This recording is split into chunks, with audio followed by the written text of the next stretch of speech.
Ito, tanggap tayo na report. Ito pong phase 1 hanggang phase 3. Yun na pag-usapan natin kahapon, partner, ha.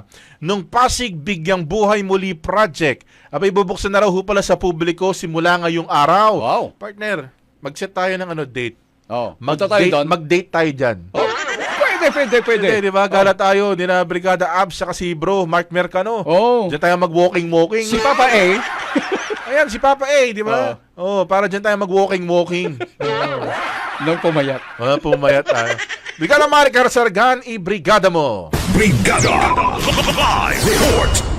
Opisyal nang bubuksan sa publiko simula ngayong araw ang ilang bahagi ng Pasig Bigyang Buhay Muli o ang PBBM project. Ito ay ang urban development and rehabilitation sa kahabaan ng Pasig River mula Phase 1 hanggang Phase 3. Kagabi, pinangunahan ni Pangulong Ferdinand Marcos Jr. at First Lady Liza Araneta Marcos ang pagbubukas ng Phase 3 ng proyekto sa Plaza Mexico sa Intramuros, Maynila. Ang Phase 1 ay nagsimula sa may bahagi ng Manila Post Office. Phase 2 naman sa ilalim ng Jones Bridge at commercial area na una ng pinasinayaan noong Hunyo ng nakalipas na taon, habang ang Phase 3 nga ay dito sa Plaza Mexico sa Maestranza Esplanade at Fort Santiago Riverwalk.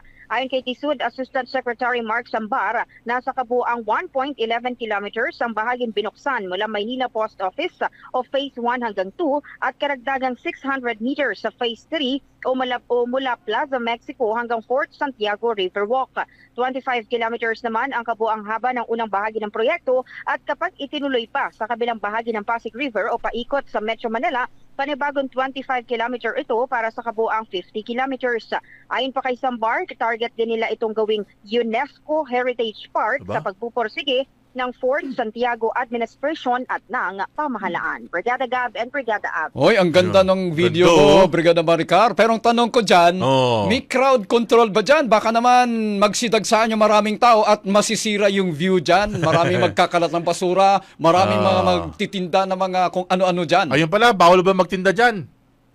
Actually, yung mga nauna sa Phase 1 and 3, dahil nga ito ay sa pakikipag-ugnayan dun sa mga private sector, pinapayagan silang magtinda, yun yung kapalit. Pero yung mga may mga stall yata dun, Brigada Abs and Brigada Gabi. Pero yung mga baka yung tinutukoy ninyo yung mga ambulant vendors, mukhang hindi yata po pwede dun sa loob eh.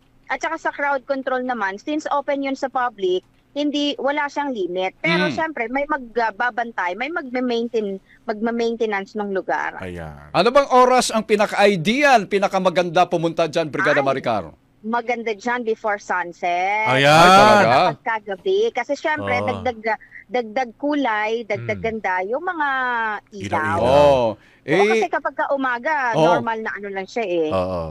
At saka, lalo na pagtanghali, baka masyadong mainit. Walang mga puno doon na pwedeng pagsilungan. Oo, mainit. Sa mga gustong pumasyal, i-timing ninyo na pa sunset o kaya paggabi na, yun yung perfect time. Ayan. Alam ko na kung kailan yung perfect time. Ano? Pag may kasama ka. Ayun nga eh. Pag may ka-date ka. Kahit tanghali, ha? Ilakad-lakad mo dyan si Lucky.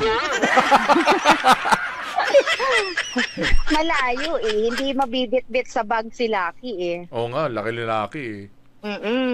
Tsaka mas lalo na ngayon, ang bigat-bigat. Di ko nga alam kung aso pa ba yun o baboy na.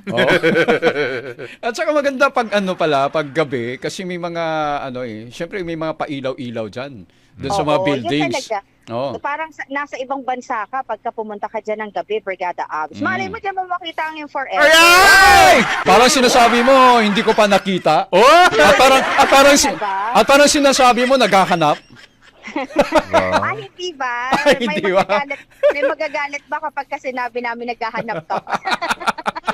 Sige na. Siya, maraming salamat. Pumasyal kayo dyan. Mula dito sa Malacanang, in the heart of changing lives, ito si Brigada Maricar Sargan ng 105.1 Brigada News FM Manila, the Music and News Authority. Ang bahaging ito ay hatid sa atin ng Power Cell Salabat, ginhawa ng bawat nangangarap.